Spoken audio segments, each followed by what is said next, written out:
I've always prided myself on being an experienced hiker. I've navigated trails across the country, tackled challenging terrain, camped solo in places most people wouldn't dare. The wilderness has always been my refuge, a place where I could escape from the grind of everyday life. But that all changed on one particular hike, a hike that still haunts me to this day. It started off like any other trip. A crisp, clear morning, the trail winding through dense forest, the sun casting golden rays on the ground beneath me. I'd been looking forward to this hike for weeks, ever since work had piled up and suffocated me with deadlines. This was my escape. I set out with a spring in my step, my backpack light, and the sounds of birds filling the air around me. For the first few hours, everything was perfect.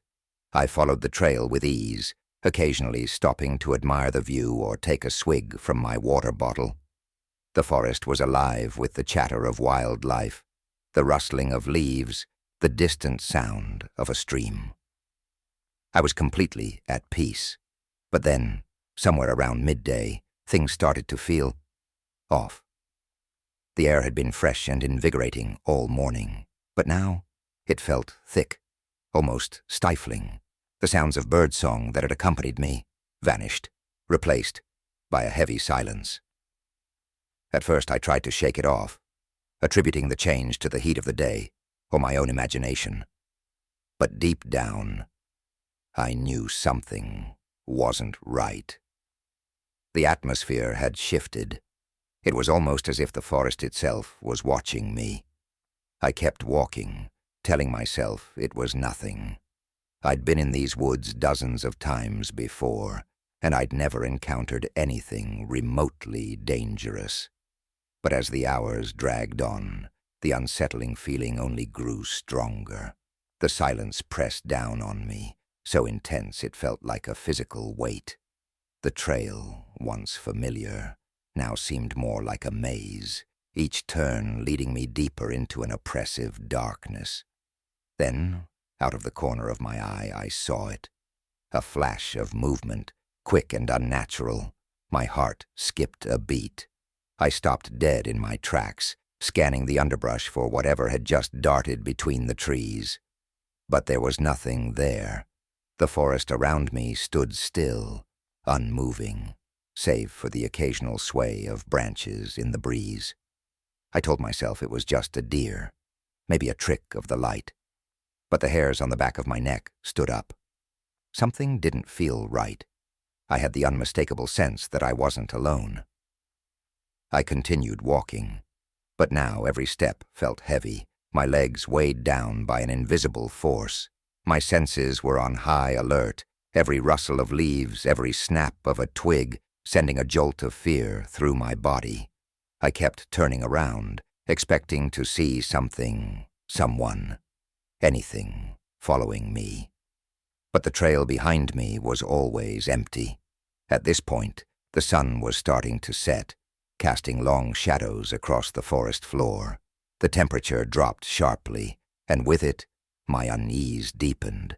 I checked my map again, but the landscape around me didn't match the trails. I was lost. Panic began to creep in, tightening its grip on my chest. My breath came quicker, and my pace quickened. I needed to get out of these woods, fast. That's when the sounds started. Faint at first, barely noticeable over the pounding of my heart, but then they grew louder, a rustling in the underbrush, footsteps. They circled me, moving in tandem with my own. I spun around, desperate to catch a glimpse of whatever, or whoever, was out there. But again, nothing. I started to run. Branches tore at my clothes, the ground uneven beneath my feet. I ran as fast as I could, driven by a fear that made no sense, a fear I couldn't explain. And that's when I saw it, just at the edge of my vision, standing between the trees. A figure, tall, impossibly tall, with glowing eyes that pierced through the shadows. It was watching me. I skidded to a stop, my heart slamming against my rib cage. The figure didn't move. It just stood there, motionless, its gaze fixed on me. For a moment I was frozen. I couldn't think, couldn't breathe. All I could do was stare back at this thing, this figure that shouldn't exist. The forest around me felt alive, buzzing with an energy that made my skin crawl. Then it moved. Not a step, not a lurch forward. It simply shifted, like a shadow stretching, elongating itself across the trees. And in that instant, I knew. I had to get out, now. I turned and ran harder than I'd ever run in my life. My lungs burned, my legs screamed in protest, but I didn't stop. The sounds behind me grew louder, closer. Footsteps that weren't mine, chasing me, taunting me. The forest seemed endless, the trees blurring together as the last light of day slipped away. I stumbled, nearly falling several times, my mind a haze of fear and confusion. But I didn't dare stop.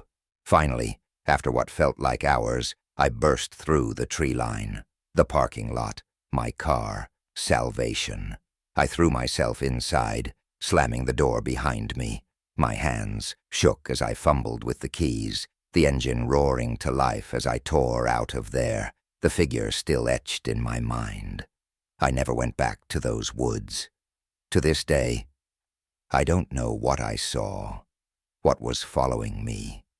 But every now and then in the dead of night, I dream of those glowing eyes watching me, waiting for me to return. And I know deep down that if I ever do, it'll be the last time. It started like any other trip. 5 friends, tight-knit, setting off into the wilderness for a weekend hike. Emily was our leader, the one who always had a plan. Jake cracked jokes, keeping the mood light. Sophia, quiet but sharp, took in everything around us. Ben, our tech guy, relied on his GPS, while Chris, the athlete, set the pace. As for me, I was somewhere in between, just happy to be out in nature, away from the grind. We arrived at the trailhead with the sun high in the sky, the air crisp with the scent of pine. The first day was perfect. Warm sun filtering through the trees, the sound of our laughter bouncing off the rocks as we set up camp. We shared stories by the campfire, roasted marshmallows, and stared up at the stars, unbothered by the chill of the night. It was exactly what we all needed. The next morning, we packed up and hit the trail, aiming for a more challenging route. The path started off just as we expected, winding through forests, over streams, all under a brilliant sky. Emily led us, of course, while Ben kept his GPS close. We were making great time, already talking about the views we'd see once we reached the top. But as the day went on, something felt off. The trees grew denser, their branches twisting overhead, blocking out more and more of the sun. By afternoon, the light had shifted, taking on an eerie, almost unnatural quality. The path, once clear, became harder to follow, overgrown with thick underbrush. Ben's frown was the first real sign that something wasn't right. "Hold up," he muttered, staring down at his GPS. "It says we're off the trail." "What do you mean off the trail?" Emily's voice had a sharp edge to it, her brows knitting together. "We've been following this path the whole time?" Ben tapped the screen, his face going pale.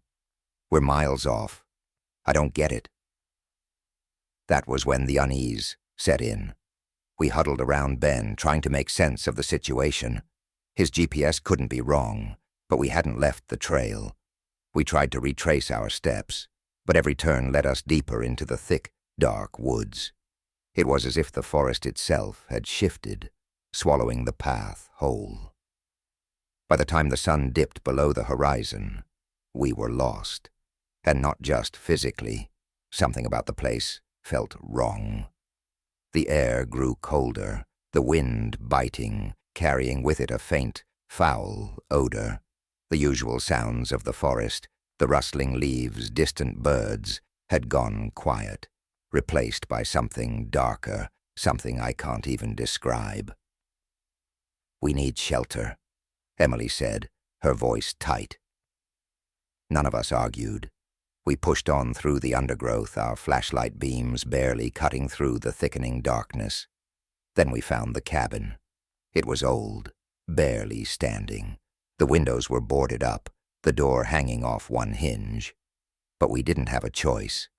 It was the only shelter we'd seen for hours. Inside, the air was stale, heavy with the smell of rot. Dust clung to everything, cobwebs hanging from the corners. There were signs that others had been here before. A rusted lantern, a torn sleeping bag, and a pair of hiking boots that looked disturbingly familiar. Too familiar. We tried to settle in, but none of us could shake the feeling that we weren't alone. The wind outside had picked up, howling through the gaps in the walls, but there was something else. Whispers. At first I thought it was just the wind, but no, these were real faint voices, murmuring just beyond the walls. Then came the footsteps, light at first, like someone walking through the underbrush, but when we shone our flashlights outside, there was no one there, just trees and shadows. Still the sounds continued, circling the cabin, growing louder with every minute. Sophia was the first to crack. She pointed to the edge of the woods, her face pale as a sheet. "There's someone out there," she whispered, "watching us." I followed her gaze, my heart racing, and there, just beyond the tree line, I saw it too, an outline, tall and thin, its eyes reflecting our light. But then it was gone, slipping back into the darkness before I could even register what I'd seen.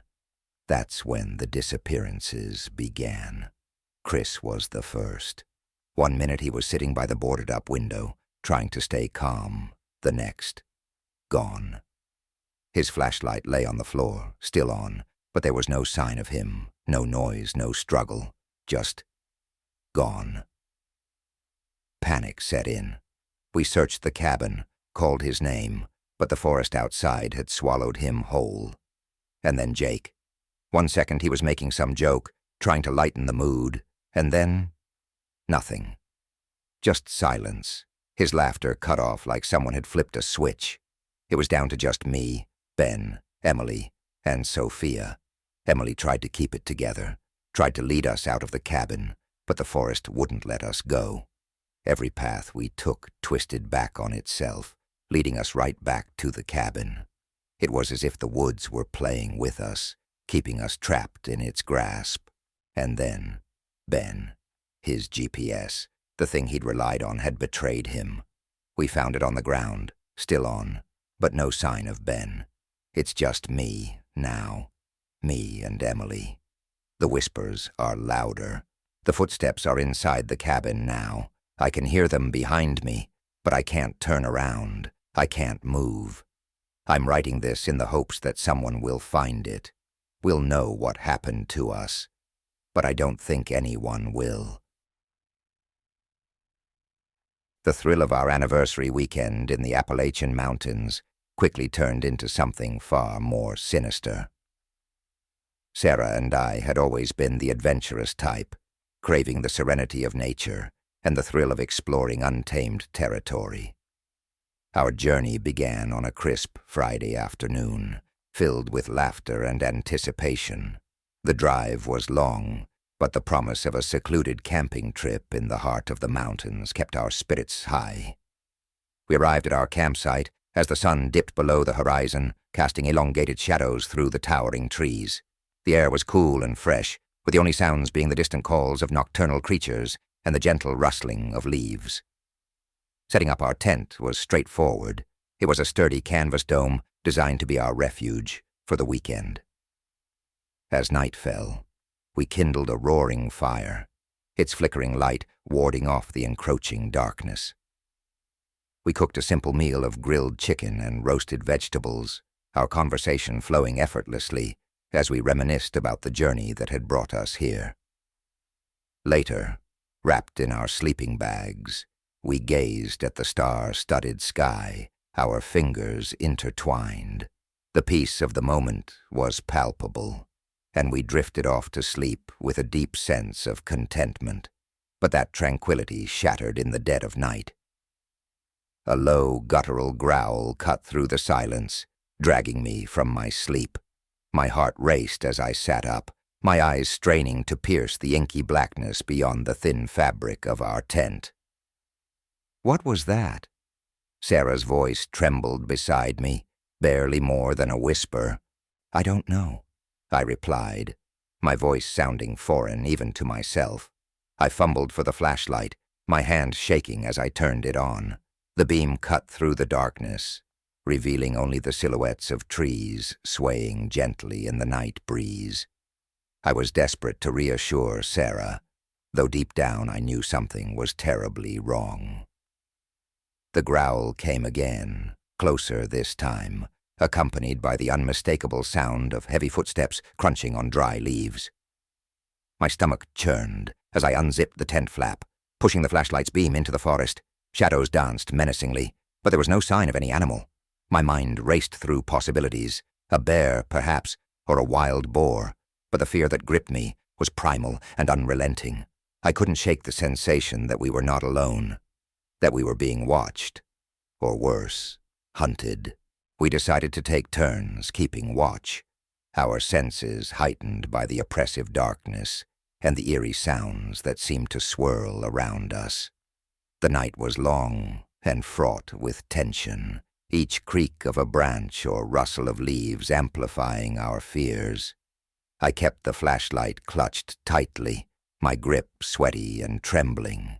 I kept imagining the sound of footsteps moving closer, always just beyond the edge of the beam's reach. As the first light of dawn began to seep into the forest, we emerged from the tent, our bodies stiff and our minds exhausted. The forest appeared peaceful now, bathed in the soft golden light of morning. Birds sang cheerfully, and the only disturbance was the gentle rustling of leaves. But something was wrong. As we began packing up, I noticed the absence of familiar signs. Tracks, disturbed underbrush, everything that should have been there if an animal had passed through. It was as if the forest itself had erased the evidence of whatever had prowled around us. A chilling realization settled over me. What if the growls and footsteps were not from any known creature? What if we had been watched by something that moved beyond the natural, something that had left no trace, no sign? Sarah and I exchanged uneasy glances. We packed up quickly, our hurried movements betraying the unease we both felt. The drive back was quiet, our conversations stilted and infrequent. The forest had seemed so inviting, so tranquil, but now it held an unsettling mystery that would haunt us long after we left its confines. Even now, as I write this, the memory of that night makes my skin crawl. The growls, the footsteps, the overwhelming sensation of being watched. These are not easily forgotten. They linger in my mind like a dark stain, a reminder that some mysteries are better left undiscovered.